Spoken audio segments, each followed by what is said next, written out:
Hi, I'm Loris Alexander. This is Bridge City News, and here are some of the top stories we've been following. Another rally held at the Japanese Gardens.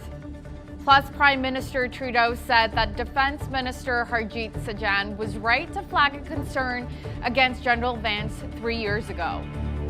And a local bookstore voted Best New Business in 2021. Your nation. Your province. Your southern Alberta. From the heart of Lethbridge, it's Bridge City News Weekend Edition. Thank you for joining us. A local Lethbridge group called We the People YQL held another rally this afternoon at the Japanese Gardens. Anti-maskers say they were rallying for their rights and freedoms. We're all here fighting for our fundamental rights and freedoms under the Canadian Charter of Rights and Freedoms. Freedom of speech, freedom of assembly, the freedom to do what we're doing back here, to freely assemble. Those rights are being taken away from us, and we need to stop that. Prime Minister Justin Trudeau suggests Defense Minister Harjit Sajjan did the right thing by referring an allegation against then Defense Chief General Jonathan Vance to the Privy Council office when the former military flagged it to him 3 years ago. Trudeau says that without more details, nothing else could be done with the allegation.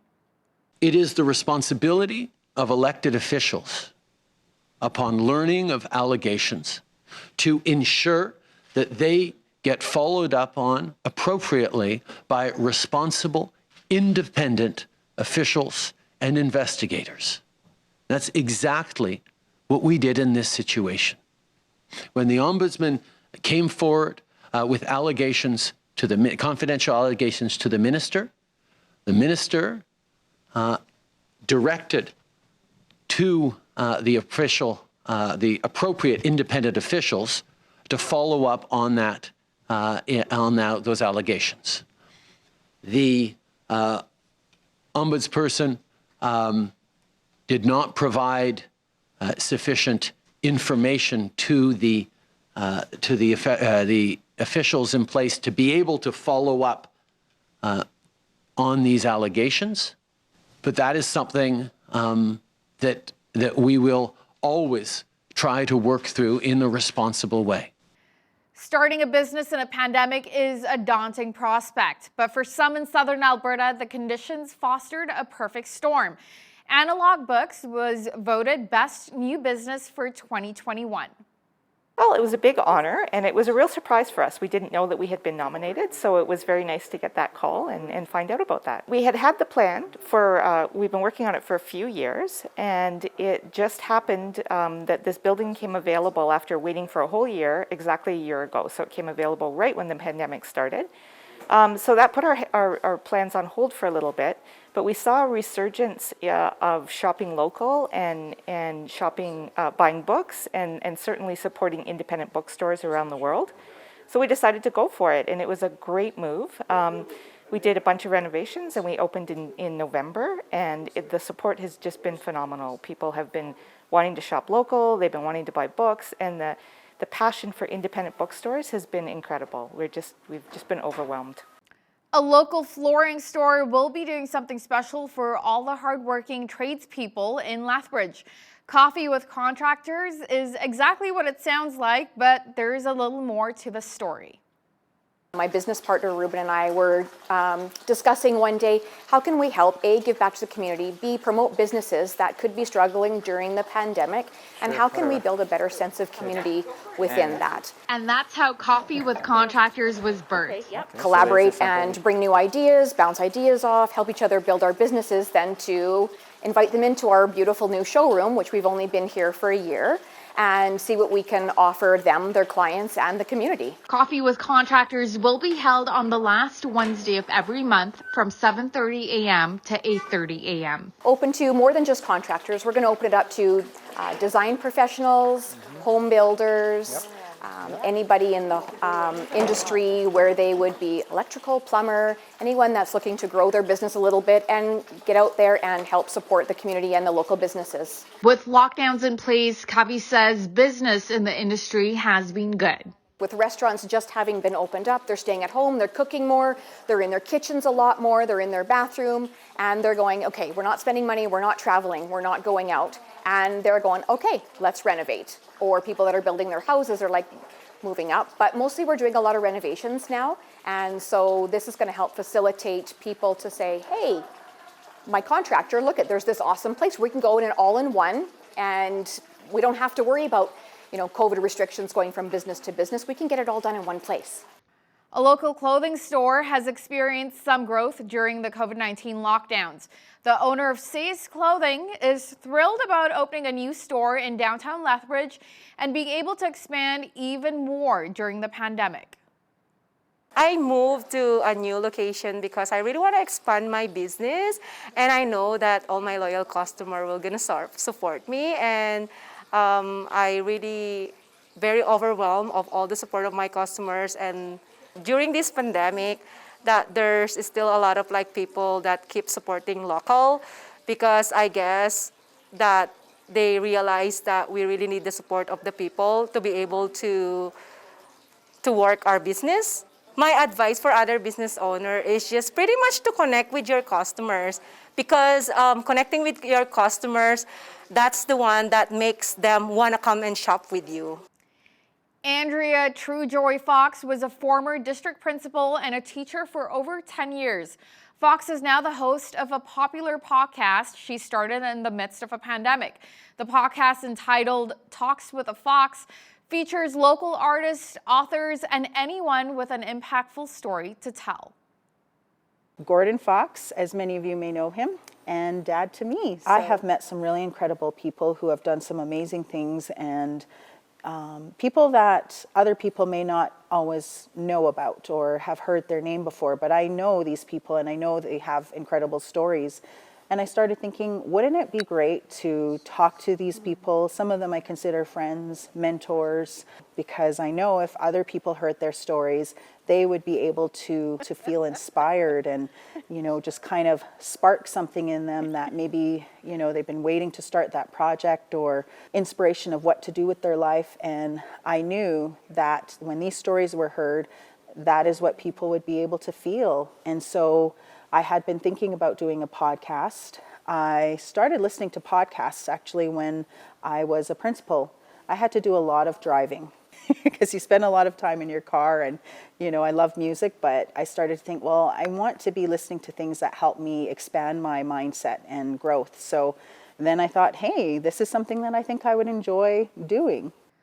Making music during the pandemic, the Steve Keenan Band knows a thing or two about that. Pandemic or not, the local artist is bringing melodies to the world through the release of a brand new CD.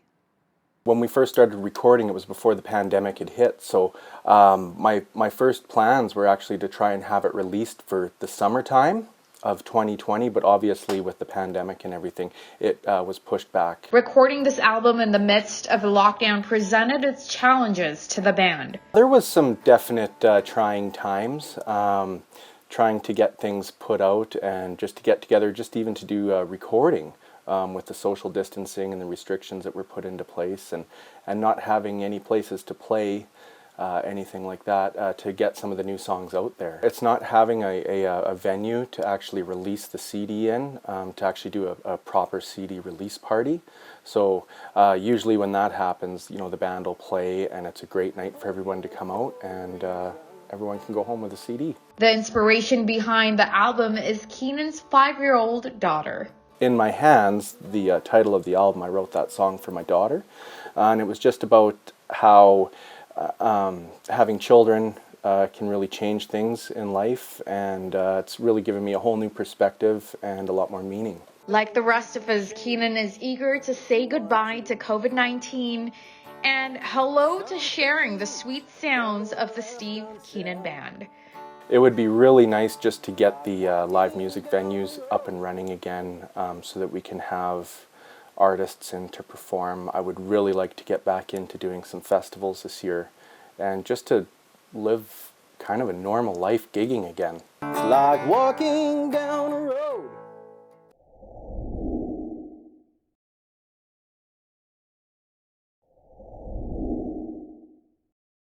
Starting a business in a pandemic is a daunting prospect, but for some in southern Alberta, the conditions fostered a perfect storm. Analog Books was voted Best New Business for 2021.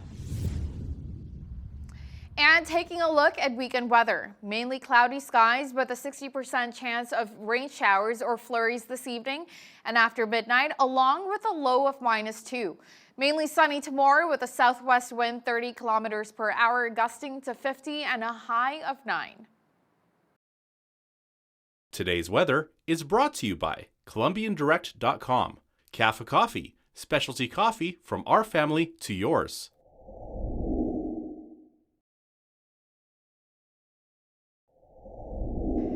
The Alberta government's lockdowns need to end now, according to Cypress Medicine Hat MLA Drew Barnes. He says the restrictions are causing a lot of mental health issues and even suicides.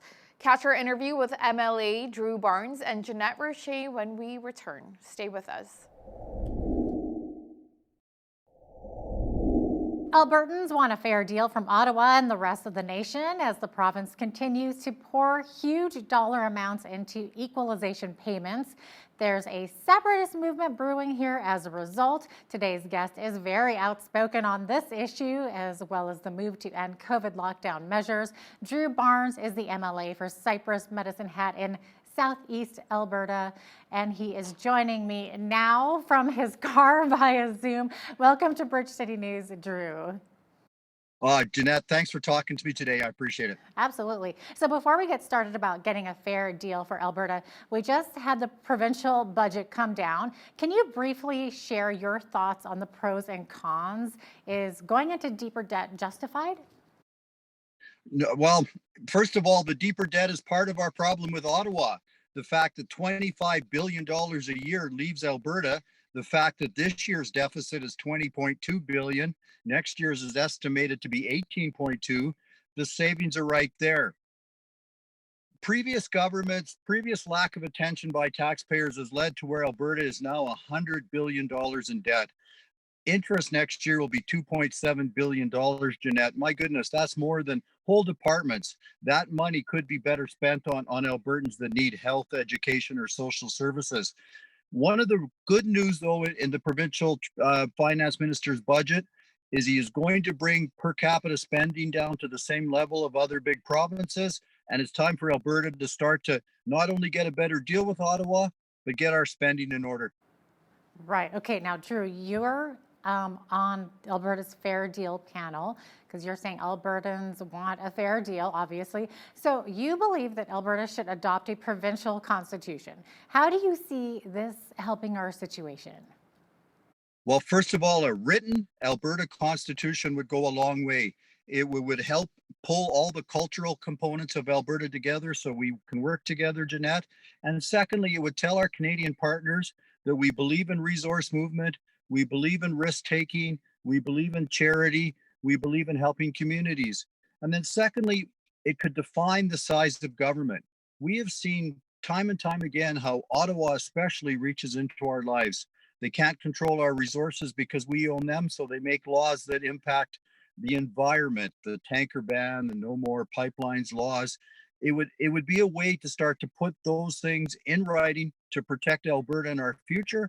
And it would be the start of the Alberta autonomy that we need to build so we can get that Ottawa's $25 billion out of our economy off our back, and we can start to direct a strong and free Alberta. This fall, we'll see Albertans voting in a provincial referendum on the equalization. Certainly here in southern Alberta, a lot of us believe that we're getting hosed, but what do you think this referendum will actually accomplish? Well, I think, first of all, a strong signal from Albertans that we've had enough of paying for, all the costs across Canada, way more than our proportionate share, then Ottawa denying us resource movement, Ottawa denying us a chance to have Senate reform, and even the same amount of support as they give to other parts of Canada. That will be the start of that signal.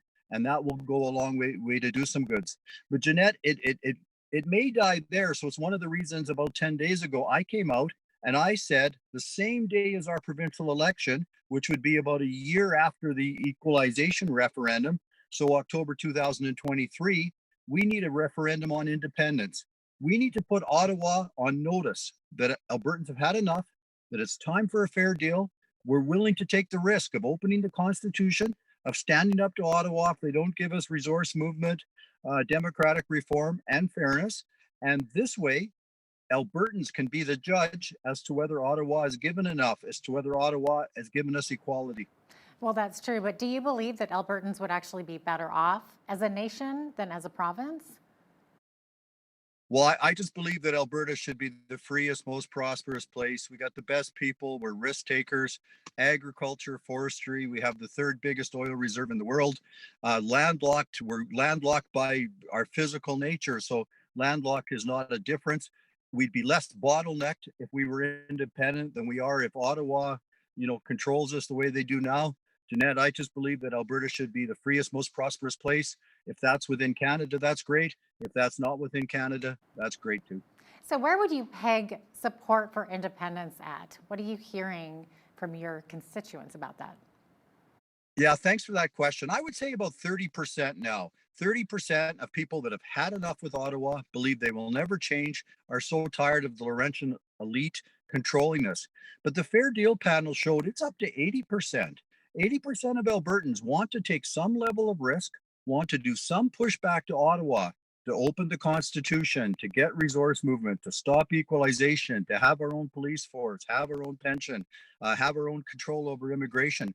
So that 30% that I think would vote in favor of Alberta independence today could grow as high as 80%, depending on what happens the next little while with Ottawa's treating us fairly or not. So let's say Alberta votes down a separation. So do you think a referendum would strengthen our hand in negotiating a better deal with Ottawa?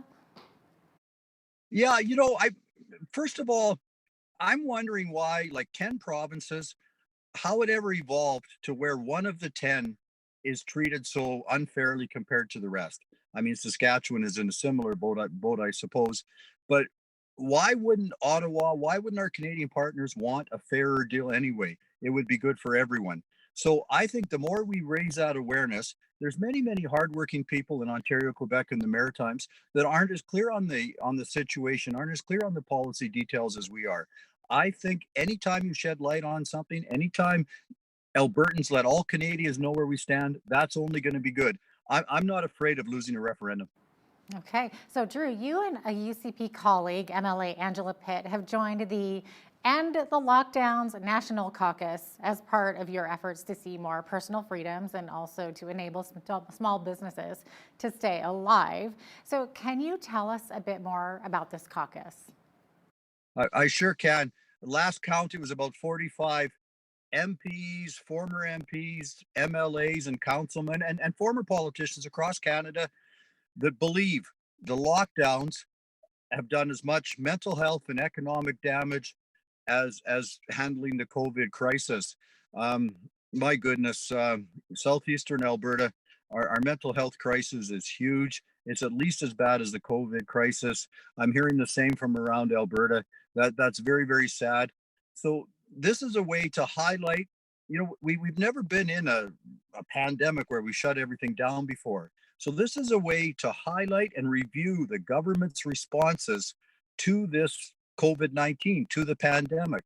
Are they going to lock us down every year? Is it time to open up? I mean, large parts of southern Alberta have 0 cases or very few. I've been arguing for regional cases. So Jeanette, one of the main things we're trying to do is make all premiers and prime ministers and government officials, decision makers, aware that the lockdown is having dramatic effects, aware it's different in all parts of the province, and hopefully, like, shining light, some transparency on this will make it better for Albertans. Now, the lockdown measures have, of course, caused all kinds of division. So what's been the feedback that you've been hearing from your constituents? And has there been a difference between rural and urban citizens? Oh, I absolutely believe there is a difference between rural and urban. Again, we for large parts of the 12 months that we've been under regulation and lockdown, our areas had zero cases or very, very small. People know that, you know, the first standard, like a lot of small businesses that were totally safe, that weren't allowed to open. Gyms are the best example. You know, we need that physical and mental health that goes with that, and they're still not fully open, where there could be long-term consequences of that. And Jeanette, the response from my constituents has been wonderful. I had about 40 of them come to my office last week, and not a protest, but they were in front of my office in support of me calling for more regional restrictions for COVID. And we definitely want to help each other, but we also know that you know, that there's mental health and there's economic effects as well.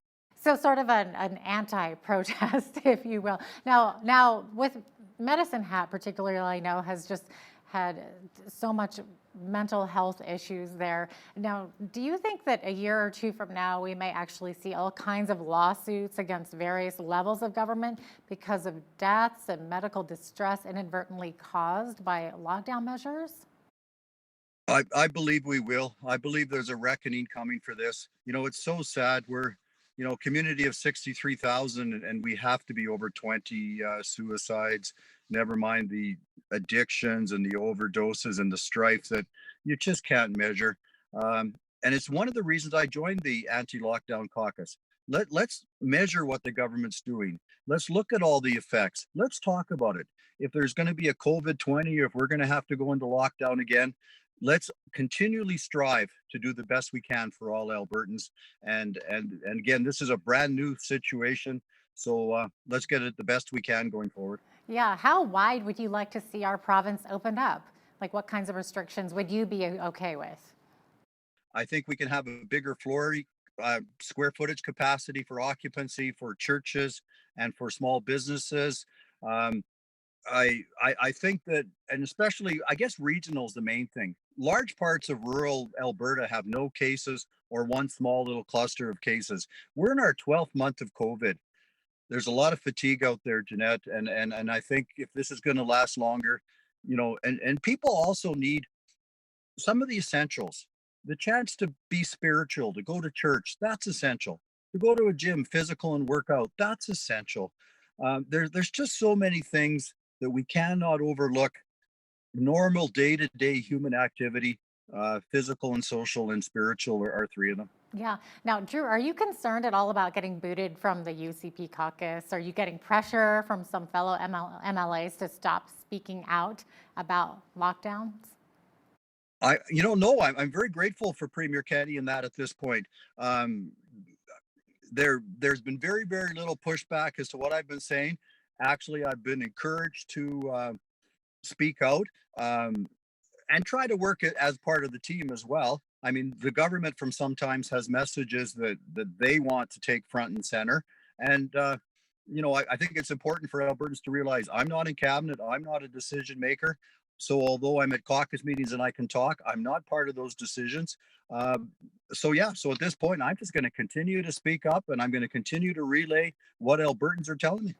Now, the opposition has something else to say about that. You were mentioning before that it Rachel Notley had something to say Rachel Notley for 3 times has asked me to be kicked out of caucus by Premier Kenny because I've questioned and I've asked for more transparency on the COVID lockdowns. Funnily enough, she put it on her Facebook page 3 or 4 days ago, asking her people to ask Premier Kenny to kick me out. And as of this morning, I was leading that poll about 70-30, where 70% of the people were saying, no, you shouldn't kick him out. His voters put him there. He's speaking some things we want to talk about. He's presenting some different ideas and some truths. And that, Jeanette, that's one of the things we need in Alberta. We need some democratic reform where people like me, government backbenchers, have the opportunity to speak up consistently for the 50,000 people we represent, rather than just relay the government message. So I'm pleased to be able to do that. Yeah. Now, before we let you go, Drew, any thoughts on the efforts we see to shut down free speech when it comes to dissenting opinions on how to deal with COVID? Where is this going to end up? Well, thank you for that question. Isn't that incredibly like like so many people have tried to quiet, especially the conservative voices. We have forgotten that free speech, challenging each other, makes everything better. It allows us to exhaust our ideas and fully promote them. I always think of the Israeli army. I hear when they develop a plan, even if everybody in the room likes it, they appoint one or two people as the people to be the devil's advocate, to speak against the plan, to sharpen it up. Respectfully, we can do that. Respectfully, we should all speak up to make Alberta better and stronger for our communities, our families, and our kids. And I'm concerned about the culture now that that armchair warriors that continually jump in and try to silence, especially people with conservative voices. But respectfully and loudly, let's all continue to speak up and let's present the things that conservatives are trying to conserve: truth, beauty, the right to take risk and be self-reliant, and charity. And I'm a believer in respectfully, let's all speak up more than we have. Yeah, absolutely. Drew, thank you so much for your time today. We really, really appreciate you coming on the show. Drew Barnes is the MLA for the Cypress Medicine Hat riding in Southeast Alberta. Thank you very much, Jeanette. Alberta Premier Jason Kenney says he's optimistic about our province's future, even though we're running a massive deficit and debt. The Premier also recently announced more funding to support seniors' continuing care to the tune of $200 million. To discuss this in more detail is our legislative reporter and the Alberta correspondent with the National Post, Tyler Dawson, joining me once again from Edmonton. Tyler, the province has been boosting spending on healthcare, which should win the UCP a few votes. You would think so, yeah. They, I spoke to a source recently who said that their sort of fiscal plan has just been blown out of the water by the pandemic, not just because it delayed the economic recovery of the province, but also because, there's just had to be so much government spending to keep things going. So, budget 2021, I think, is probably going to be a very typical pandemic budget across the country. About $18.5 billion, pardon me, in deficit spending this year, deficits to continue for the next few years. And the overall debt, something like $115 billion by the end of 2021-22. But as you say, in spite of all of this, I spoke to Jason Kenney recently, and he's still pretty optimistic, pointing to the entrepreneurial spirit of Albertans, saying that we still have, a young, educated, motivated workforce. So, there's all that. And of course, oil's been going up a little bit lately. So the Premier, maybe a little bit surprisingly, seems like he's feeling pretty good about things right now. Now, Tyler, the recent budget included cuts amounting to $72 million to post-secondary. Now, the NDP obviously jumped onto that ship, as have student groups who are calling for the government to reverse its decision, and around, 750 jobs will also vanish, but that's more due to attrition, right? Yeah, there's kind of a complicated bit of numbers happening here, and the gist of it is that the overall operating budget is down about 5% or something like that. Let me just check here. About 5% down. So they need to make this up with job cuts and sort of this reduction in funding. So the 750 jobs supposed to be attrition. So that's people retiring, leaving for other jobs, things like that. But it comes up on a second hard year for post-secondary and for students. And we talked recently about how there was this sort of issue of a little bit of brain drain maybe from Alberta young people thinking they didn't see any opportunities here. So, there's, I think, a handful of issues sort of circulating around post-secondary, and the NDP, as you say, is really seizing upon it. Now, there's talk of a potential provincial sales tax to help balance the books. That's a major no-no to a lot of Albertans that I speak with here. That's the Alberta advantage. We don't have a PST. But the government, however, is saying, maybe a PST brought forth can maybe help us balance the books, but nothing would ever happen outside of a referendum, correct? That is correct. The political suicide tax, I've heard it called around the legislature. Not a super popular idea among UCP folks. But there certainly is a discussion happening right now about what the province is going to do about its revenues. Get off the the oil royalty roller coaster and get more stable sort of government funding. So, the conversation about an HST or a PST, as you say, these are the sort of things that would go to a referendum most likely. It's hard to imagine, I think, that the government is going to be able to sort of cut its way back to deficit, to no deficit, and then cut our way out of $115 billion in debt.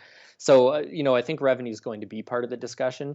Whether or not that ends up being I was going to say political suicide tax, whether or not that ends up being a PST or an HST, I think very much remains to be seen. The Premier certainly does not seem to be a big fan of the idea.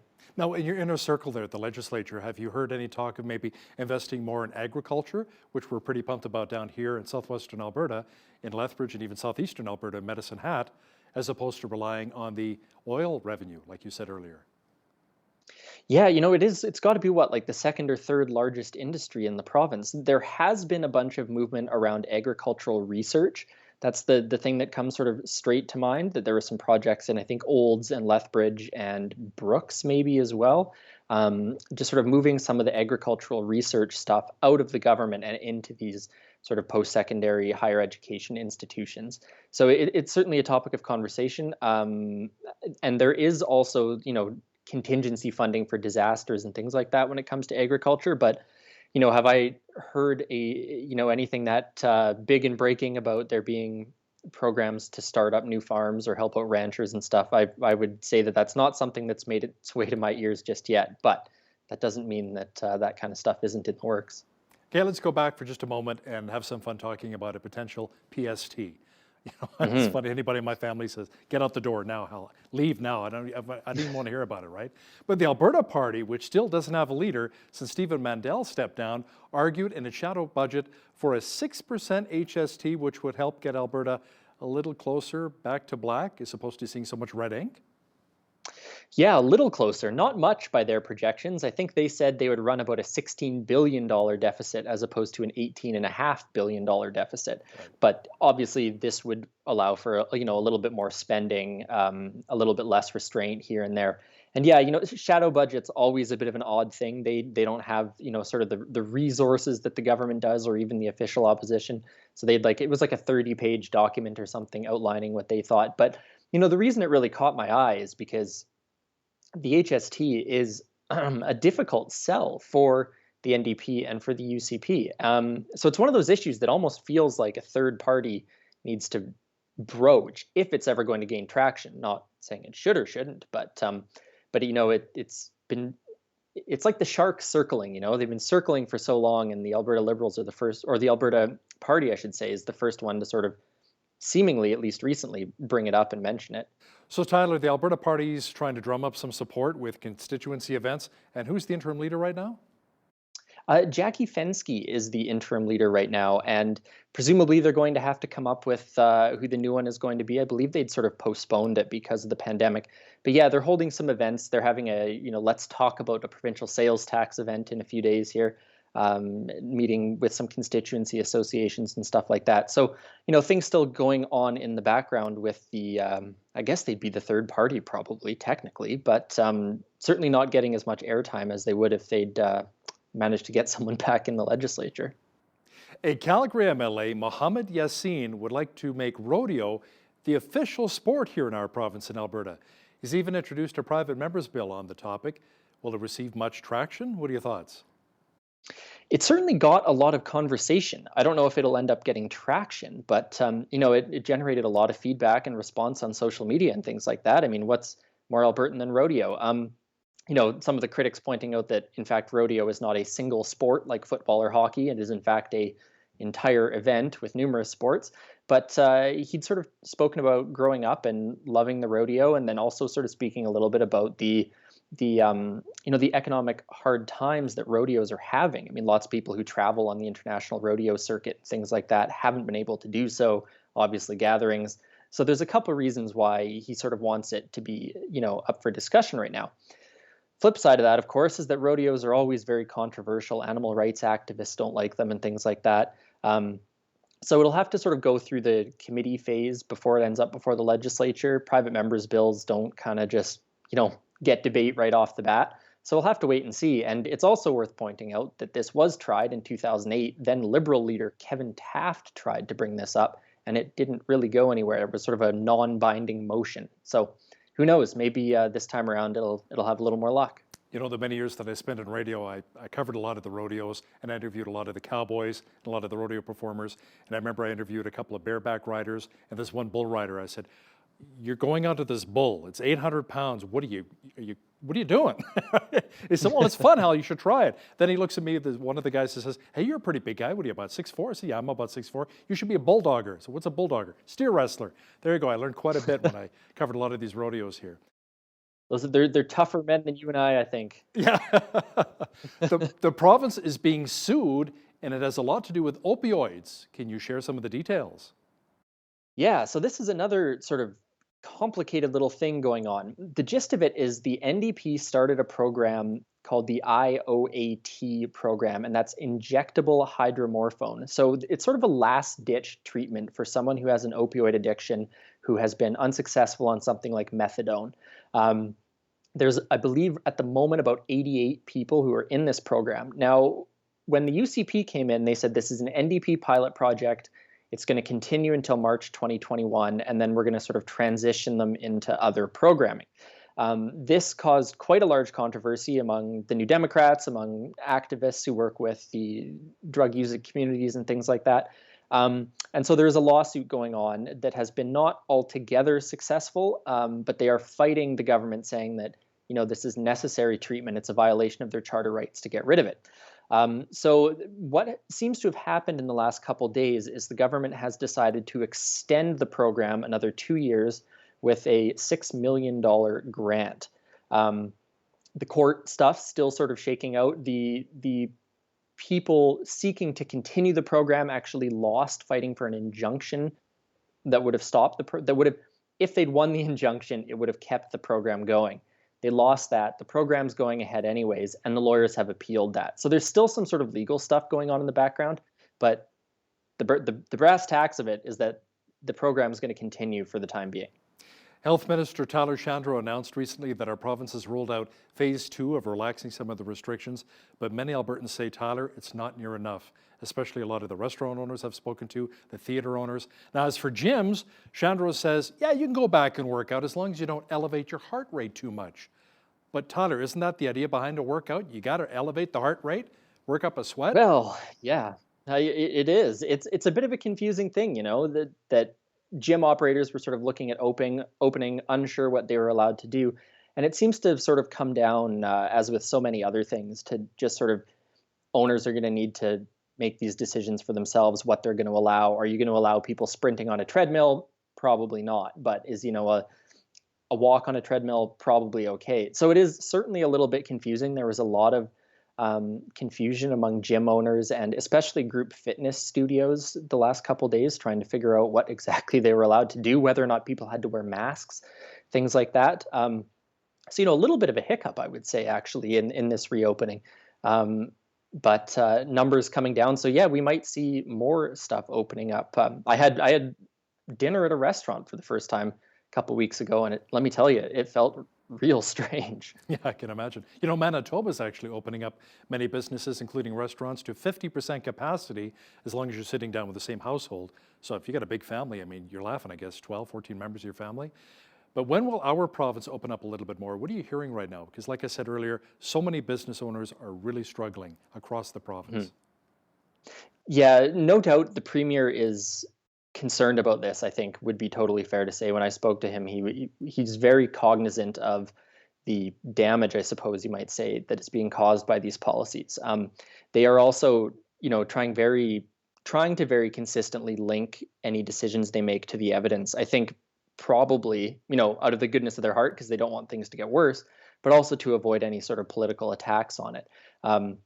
So I haven't heard anything about imminent reopenings, but it's absolutely at the front of everybody's mind in government that I've spoken with. And of course, also linked to the vaccine rollout when we're going to get, you know, much larger shipments and things like that. So I imagine there's a little bit of frustration right now. So many things outside of the government's control. And you know, it's interesting, you see other, like down in the United States, other countries, you know, Texas and Mississippi, they're opening up 100% and taking off the masks. And, you know, a lot of Albertans are looking down at Texas saying, hey, we should be doing that right now. Tyler, it appears as though Alberta politics are becoming a little heated once again. Edmonton MLA Janice Irwin had Antifa and liars sprayed on her constituency office. Kenney condemned the act and residents helped to clean it up. Why would somebody connect Irwin with Antifa? You know, it's a strange thing, and I have to admit I struggle to understand it as well. I think there's this idea that the NDP are, you know, sort of a radical left-wing party, which I would say is not especially true, and that they are, you know, in league with Antifa and things like that, which, you know, also doesn't strike me as especially true. So I think probably what the issue is here is that, you know, tempers and frustrations and stuff are just, they're boiling over at this point when it comes to the lockdowns, when it comes to the pandemic, when it comes to the economy.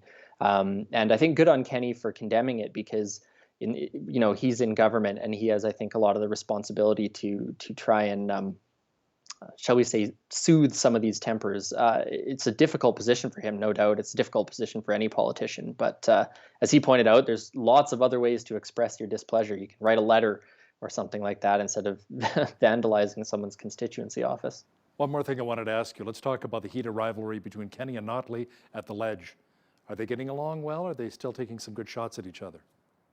You know, they don't seem to be getting along. I spoke to Rachel Notley the other week too, and I asked her about Jim Prentice and saying Albertans needed to look in the mirror. And I said, you know, what do you think of that statement 6 years later? Because it was about 6 years ago, like this week, I think. And she said, you know, the problem with Kenney is that he's been telling Albertans they need to look in the mirror instead of, you know, he's been downloading costs onto municipalities. He's been forcing people to pay more. You know, she was as bullish as I've ever seen her, actually. You know, this government has not had a whole lot of slack from the opposition for the past year, that's for sure. Our legislative reporter and the Alberta correspondent with the National Post, Tyler Dawson, thanks for your time today. Always a pleasure, Hal. We all want to get healthy, but it's tough to do in today's very busy fast food kind of world. Today's guest has some timely advice on the topic. Dr. Don Colbert. He's a board-certified family practice doctor for more than 25 years and a best-selling author as well. His latest book is Dr. Colbert's Healthy Gut Zone, Heal Your Digestive System to Restore Your Body and Renew Your Mind. Dr. Colbert, welcome to Bridge City News. Thank you. It's great being here. Now, judging by the title of your book, it sounds like gut health is vital to the rest of our overall health? Absolutely right. In fact, Hippocrates, back in 400 BC or around then, said that all disease begins in your gut. And just now we're learning that he was absolutely right. But most of us just think of gut health as digestion, heartburn, clearing up constipation or diarrhea. But there's so much more. 2/3 of our immune system is located in our gut. To have good mental health, we need to have a healthy gut. We're finding now that if the gut is compromised, people are more prone to depression and anxiety, as well as even dementia is linked to the gut through the vagus nerve. It actually is a nerve that runs from the colon and the GI tract all the way up to the brain stem. And when there's a leaky gut or increased intestinal permeability in the gut, eventually there will become a leaky brain where you get more inflammation in the brain with memory loss, with dementia, Parkinson's, Alzheimer's. And so again, I discuss all this. Even obesity is linked to the gut, especially your good bacteria. Certain good bacteria help prevent obesity by reducing our cravings for all the sweets and carbs and starches that cause obesity and all the fast foods that we crave. Now, so you're saying whatever inflames our gut will eventually inflame our brain and the rest of our body at the same time, which, like you said, potentially leads to what, dementia and Alzheimer's? Right, and even ADHD, attention deficit hyperactivity disorder is many times related to the gut. And what is happening is so many doctors are prescribing meds like antibiotics that may help with strep throat and other problems, infectious disease, but they eventually harm the gut. They kill off the good bacteria. They cause bad bacteria to grow, as well as other meds like anti-inflammatories, acid-blocking meds. These are some of the most common causes of gut issues that eventually will lead to other gut problems and eventually systemic problems such as autoimmune disease. So I discuss all this because it all started with me years ago. Back 30 years ago, I developed psoriasis. But I was a young doctor back then. I was treating patients day and night. I was on call every night. But then one morning, I woke up with psoriasis, and I went to my dermatologist buddy, and he gave me, these creams with coal tar that smelled horrible. With a long story, making it short, I got sick of this coal tar, and I said, that's it. I'm going to find the answer. I healed the gut, and within a few months, the psoriasis was gone. But I traced it back to I was using antibiotics, off and on for a few years, because when I would get sick, I didn't have time to stop working. So I'd take an antibiotic for a week or 10 days, clear the infection up, but I decimated my gut. When I healed my gut, the autoimmune disease went away, as well as my gut issues and the brain fog and all the other problems I was having, like fatigue. And so I've been doing this now for over 30 years, teaching people how to heal the gut, but we have so much more information now and so much about the gut and the microbiome, which is so exciting. And now we have the tools to heal the gut. And the main tool is our food. So making the right food choices will have a major influence on our health. What kinds of food should we be putting on the never touch list? Okay, well, this is what surprises so many people. In order to heal the gut, I list the 10 most common foods that really wreak havoc on the gut. And the most common I see that consistently wreaks havoc on the gut is gluten or wheat. And I tell patients with gut issues, stop eating the wheat or the gluten for a few months and let's let the gut heal. The other most common is foods that are high in lectins. Now, most people have never heard about lectins, but lectins are little proteins that are found in foods, especially grains and beans, legumes, peas and lentils and foods like that, that are little proteins that plants use to protect them from predators. But because we harvest our foods early, we harvest our foods when the lectin levels are at the highest peak. Now, lectins, when they're at the highest peak, what they do is they damage our gut lining. They cause a condition causing increased intestinal permeability that pulls the tight junctions of our gut apart and allows our gut to literally seep in undigested foods, bacteria, yeast, inflammatory products, and it creates a mess in our gut. So again, the foods that are most commonly associated with this are wheat, high sugar diet, high processed food diet, and lectins, especially our beans and tomatoes and nightshades, and again, the other grains like corn. So I teach people how to cut these foods out for a season, usually a couple of months, 2 or 3 months. Then we introduce them in and we literally allow the gut to heal. But doctor, we're talking corn on the cob here. Come on. We got Tabor corn not far from here, southern Alberta. Peaches and cream, it's so good. You can't cut that out of your diet. Come on, man. Well, I'm not saying forever. I'm saying for a short season, let's give the gut a rest so it can heal. Then you can introduce those back in. And some people have to rotate them every 3 or 4 days, but they can still generally eat them. But instead of genetically modified corn, use the organic corn, okay? And so I teach them what to do to heal the gut so we can keep the gut healed and experience good gut health as well as good mental health, as well as lose weight, which prevents most every disease. So what kinds of vegetables specifically should we really be eating right now? Does it make any difference if they're raw or cooked? Well, again, yes. And again, lots of veggies is important. And now raw vegetables, some people can't tolerate as much. They need to cook them. Some people have to limit their cruciferous veggies. The more veggies you can eat, the better. But a lot of people with gut issues have to limit those. So we put them on certain vegetables that are real gut friendly, like sweet potatoes and yams are very gut friendly. They literally start to heal the gut. High fiber foods. Now, again, the fiber is generally in the stems of the vegetables, the asparagus, the broccoli, not necessarily in the flowering portion, but in the stems. Also, certain foods like garlic and onions are full of these prebiotics that really help to feed our good bacteria. And then good bacteria foods such as goat milk yogurt or goat milk kefir, as well as sauerkraut and kimchi, or just taking probiotics is so important for restoring the gut. But one of the best foods for the gut are what we call resistant starches, such as green bananas.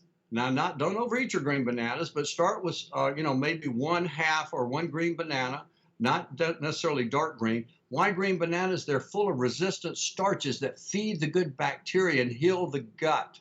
And also green papayas, green mangoes to put in your salad, and then polyphenols, olive oil, dark chocolate, berries, tea. These are full of polyphenols that literally heal and soothe the gut, full of antioxidants and phytonutrients, especially high phenolic olive oil. And I go in detail about these powerful foods that we use to literally let food be our medicine that heals our gut, but also it helps to plant the good bacteria, which will actually protect our brains.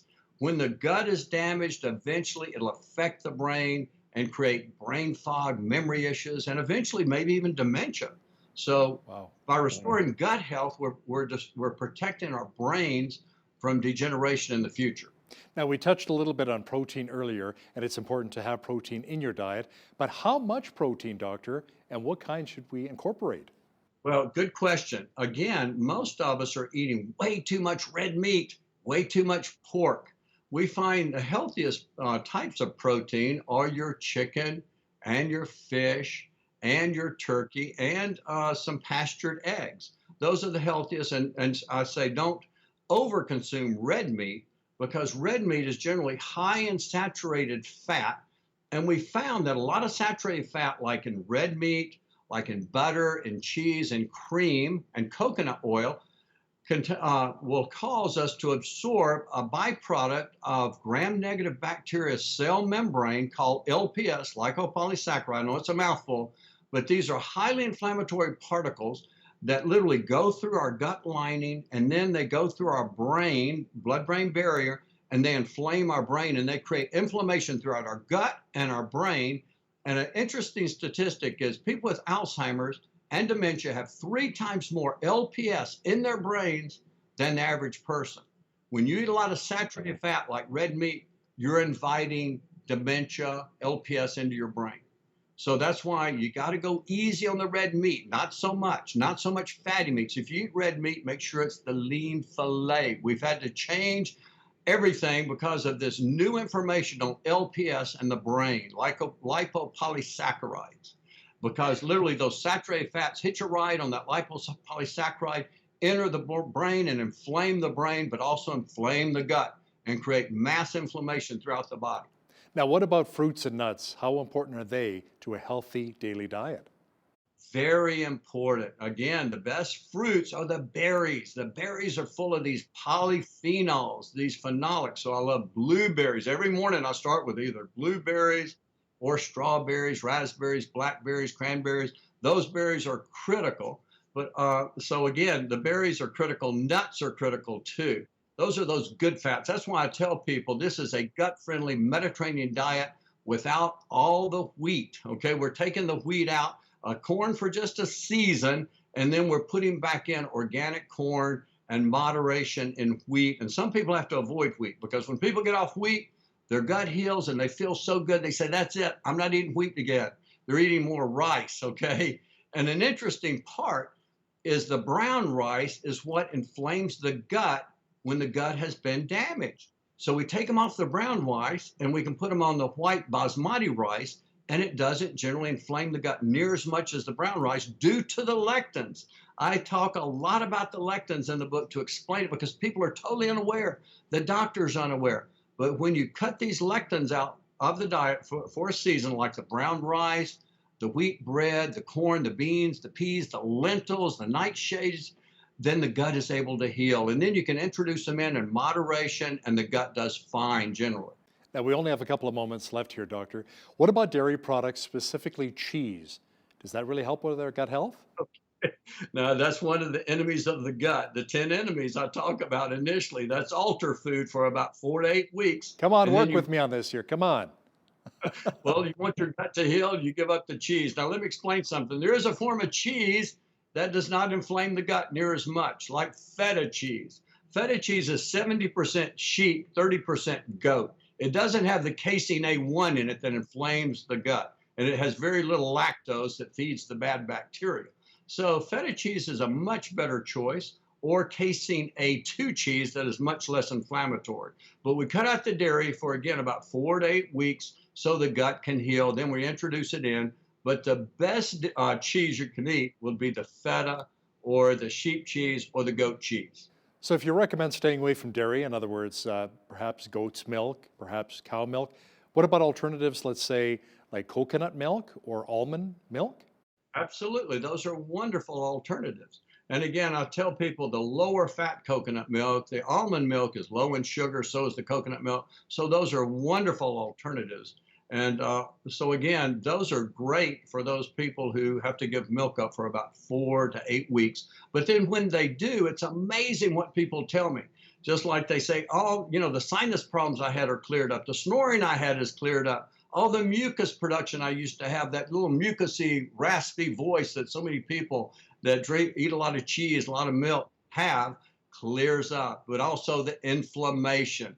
It is so many people with joint problems that say when they give up the dairy, oh my goodness, the joint relief they get is amazing. So much to convince people to just either stay off of it or rotate it in their diet only maybe every 3 or 4 days.